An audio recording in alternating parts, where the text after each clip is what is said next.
Assalamualaikum warahmatullahi wabarakatuh. Yang terhormat Bapak Nanang Krisdianto STMkom dan teman-teman semua yang menyaksikan video ini.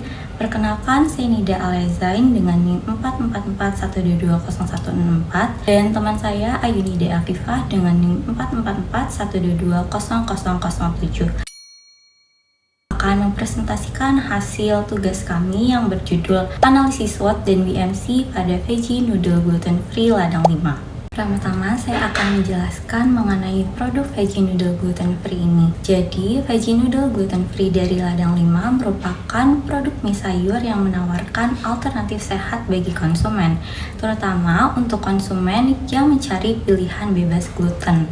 Produk ini terbuat dari bahan-bahan segar tanpa pestisida. Mie ini juga menggunakan bahan dasar dari tepung mokaf atau tepung singkong. Hal-hal tadi menjadikan Veggie Noodle dari ladang 5 ini sebagai pilihan ideal untuk menikmati mie instan tanpa perlu mengorbankan kesehatan. Selanjutnya saya akan menyampaikan analisis SWOT dari produk Veggie Noodle ladang 5. Yang pertama ada strength atau kekuatan. Seperti yang sudah saya singgung di awal bahwa produk ini terbuat dari tepung singkong lokal, yang dimana tepung singkong merupakan sumber serat yang baik.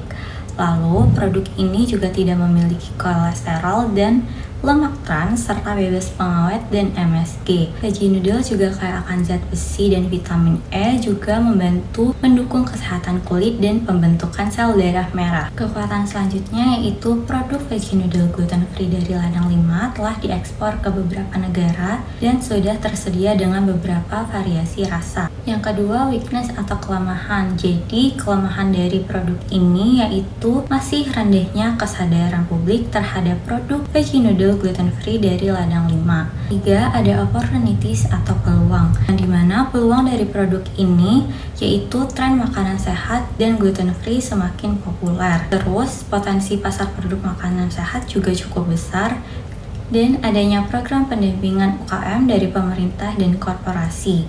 Yang terakhir, keempat, yaitu threat atau ancaman, yang dimana munculnya persaingan industri makanan sehat yang semakin ketat dengan munculnya kompetitor baru. Jadi banyak brand-brand yang menawarkan produk serupa, terus juga adanya perubahan selera konsumen yang dinamis.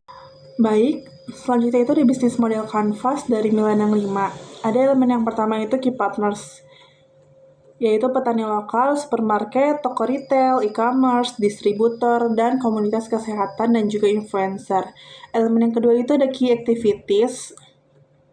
Yang pertama itu produksi dan pengemasan, yang kedua itu R&D untuk inovasi produk, dan yang terakhir itu promosi dan distribusi baik secara lokal maupun internasional.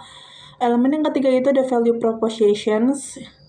Mie ladang 5 ini ialah mie sehat berbahan alami, yang gluten free, tinggi serat, dan sebagai alternatif mie instan yang lebih sehat, ramah lingkungan, dan juga produk lokal.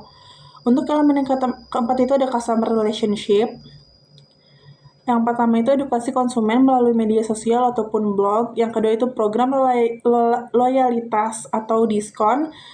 Dan yang terakhir itu respon cepat via media sosial. Untuk elemen yang selanjutnya itu ialah customer segment.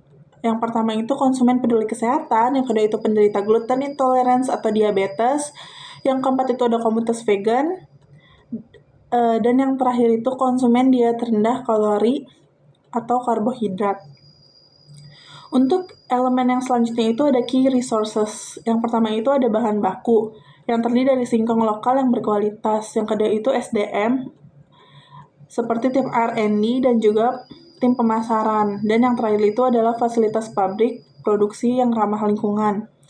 Untuk elemen yang selanjutnya itu ada channel. Yang pertama itu supermarket, toko organik, ataupun toko retail. Yang kedua itu e-commerce seperti Shopee, Tokopedia, ataupun website. Dan yang terakhir itu ada distributor internasional. Untuk elemen yang selanjutnya itu ada cost structure. Yang pertama itu biaya bahan baku produk, yang kedua pemasaran dan distribusi, yang ketiga ada riset dan pengembangan produk, dan yang terakhir itu ada biaya operasional lainnya seperti gaji karyawan, biaya perbaikan alat, dan juga asuransi.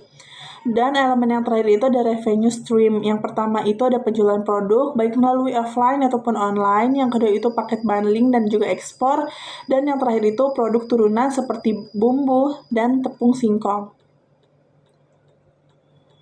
Sekian presentasi dari kami. Untuk kurangnya mohon maaf. Wassalamualaikum warahmatullahi wabarakatuh.